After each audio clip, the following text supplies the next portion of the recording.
Mga veteranong rider dyan ang may alam sa lugar na ito. May hinatid ako dito kanina. Tapos ito, naghihintay ng booking, pabalik.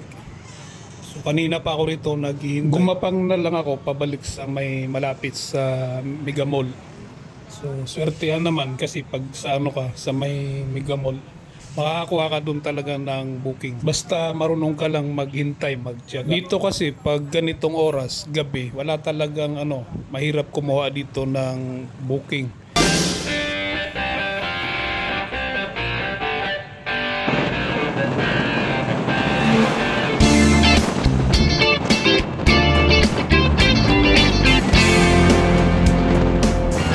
Dito ako nakakuha ng booking kaso di pa kami magkita. Hindi ko makita yung booking ko. Kasi siya, message tapos na wait ko lang daw siya hanggang ngayon. So wala pa siya. So maghintay na lang muna tayo. Dito kasi pag ganitong oras, mubit talaga yung rito, malakas.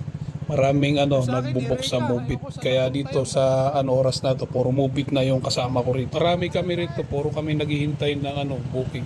Galing sa taas yung namin, mga booking namin.